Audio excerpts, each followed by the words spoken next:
Hello les petits amis, bienvenue sur Imo Gaming pour le vidéo test tant attendu et avec énormément de retard de ma part, je suis fortement désolé, du fantastique et du très attendu Trackmania Turbo sur PS4.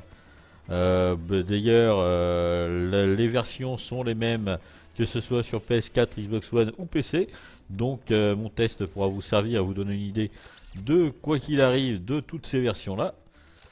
Donc là je vais juste jouer en arrière-plan pour que vous ayez quelque chose à regarder, mais ce sera pas forcément ni... Ne vous basez pas trop sur les images, tout ce que ça pourra vous donner comme petite idée c'est éventuellement à quoi le jeu ressemble. Ce n'est pas non plus... ce n'est pas non plus le plus important. Ça va vous donner une petite idée au niveau graphisme, ce que le jeu peut vous offrir. Mais avant tout, il faut revenir un petit peu sur la série des Trackmania. Ça a toujours été une série de jeux de voiture un petit peu particulière. Un petit peu particulière dans le sens où c'est une série qui met avant tout le fun en priorité au niveau du gameplay, mais tout en gardant quand même pour ceux qui ont vraiment envie d'être dans la compétition, d'être dans le chrono, dans la compétition chrono, dans les time attack et autres, la capacité de pouvoir le faire parce que au final les circuits étant extrêmement techniques et toutes les bagnoles étant toujours les mêmes, il n'y a pas de c'est pas comme par exemple un Forza Motorsport 6 où tu vas pouvoir gagner 2 secondes sur ton adversaire parce qu'il est en Lamborghini et toi en Bugatti Veyron. Là tout le monde a la même caisse, tout le monde a le même circuit, donc le temps se fait vraiment au skill, au pilotage, à celui qui apprend la meilleure trajectoire. Là, donc, là on peut voir que je ne suis pas très bon.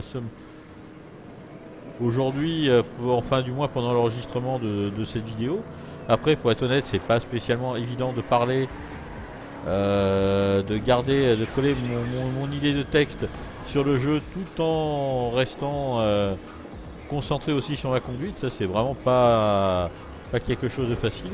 Encore moins pour moi parce que je suis généralement assez mauvais dans les jeux de caisse.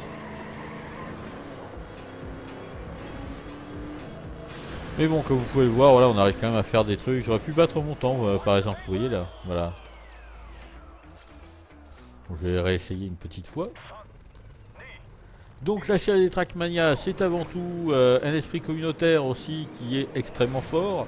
Parce que chacune des versions des Trackmania a toujours été livrée avec un éditeur de circuit, un track builder qui était extrêmement complet. Et ce Trackmania là ne fait pas exception à la règle.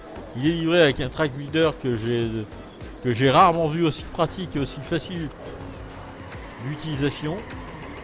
On peut même lui faire créer des pistes complètement random, complètement aléatoires pour le côté rigolo, pour le côté délire, avec des loopings, des débris, des trucs comme ça. Enfin voilà, je vais vous montrer ça juste après. Je vais vous montrer ça.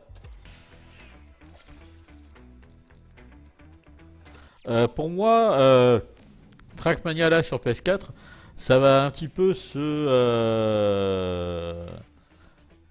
on va pouvoir peut-être un petit peu le comparer au Little Big Planet du jeu de bagnole. Dans le sens où le track builder est tellement efficace.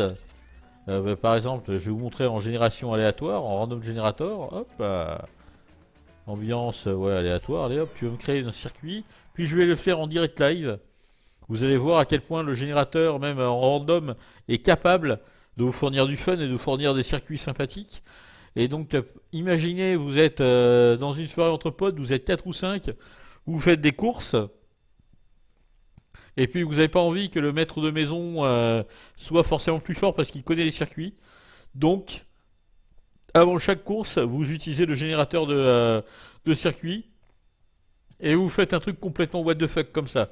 Personne ne sait donc comment à quoi ressemble le circuit, ce que vous allez devoir faire, ce qui va se passer, et ça va être la foire d'empogne, comme on dit vulgairement. Allez, on va essayer de valider cette piste, de voir ce qu'elle vaut. Ça a l'air sympa là ce qu'il a fait.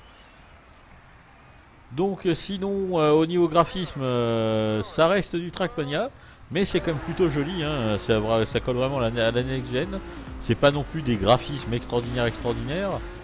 Oh putain, d'accord, la mauvaise blague. Mais ça reste très propre, ça reste très fluide. Sur PS4 il n'y a aucun ralentissement, je veux dire le jeu reste...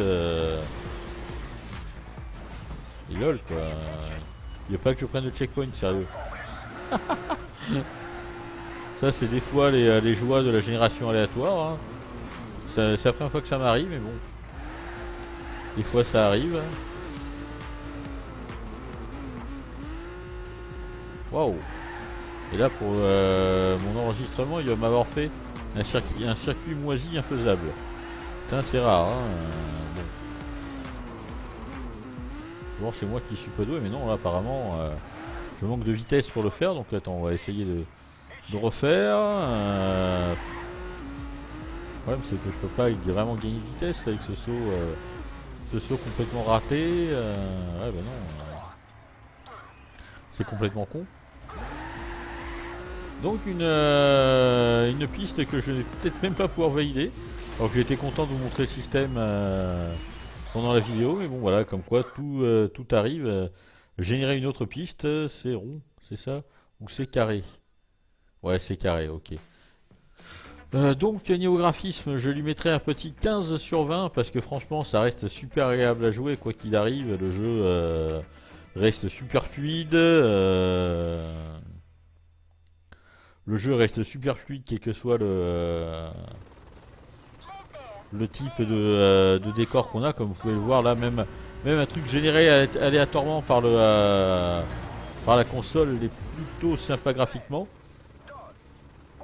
Il y a quand même des décors, il y a quand même des trucs qui se mettent en automatique.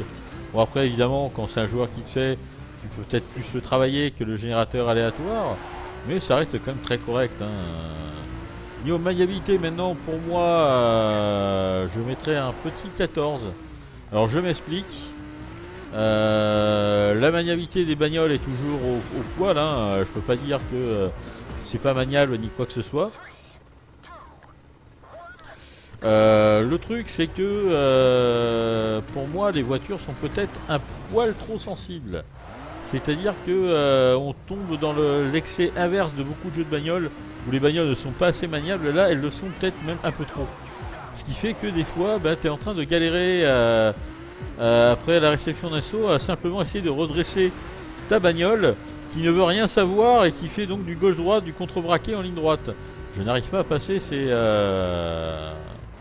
Il y a un souci avec les loopings là. D'accord, c'est bon. Je vais pas arriver assez vite. Ok.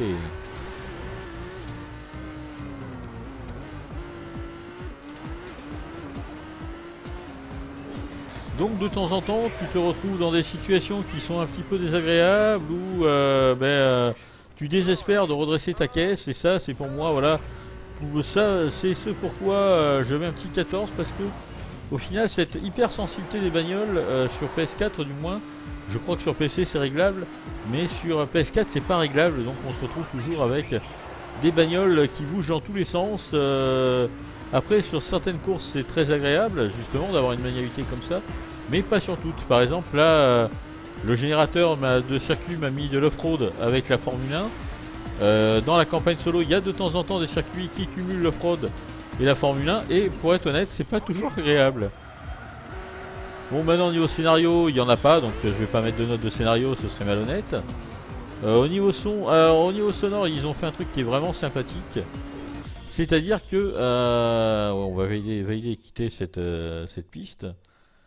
Ouais, vas-y, c'est bon, on va la garder, celle-là, elle est pas mal. Non, je veux pas la revalider, non, je me suis trompé. Sauvegarder cette piste.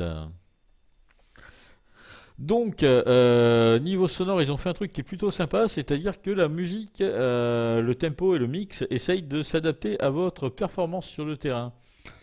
C'est-à-dire, si vous êtes plutôt lent, vous allez avoir un tempo plutôt mou du genou, et si vous cartonnez et que vous prenez des trajectoires parfaites, la musique a tendance à s'énerver. Et bon, c'est une petite electro house plutôt sympathique, donc Après, je sais que ça plaît pas forcément à tout le monde, machin, que c'est pas forcément du goût de tout le monde. Mais bon, c'est quand même globalement plutôt sympathique.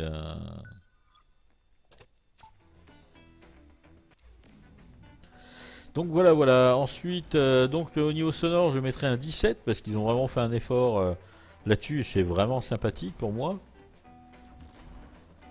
Ensuite, donc en note globale, je mettrai un petit 16. Allez, 16 et demi, je mettrai à ce Trackmania parce que ben voilà, c'était pas vraiment un jeu que j'attendais énormément, mais avec la campagne, les campagnes qui font actuellement toujours de pseudo bêta une semaine avant la sortie du jeu, j'ai pu m'y intéresser et franchement, je regrette pas de l'avoir fait parce que ça reste vraiment un très très bon jeu, très fun. Je connaissais la version PC évidemment, mais je ne connaissais pas du tout la version. Je ne savais pas ce que ça donnerait sur PS4 et j'ai été conquis vraiment par la bêta. Donc sur ce, je vous laisse méditer sur ce petit vidéo test qui est venu avec beaucoup de retard et je vous fais un énorme bisou sur la face droite en espérant avoir pu illuminer un petit peu votre lanterne.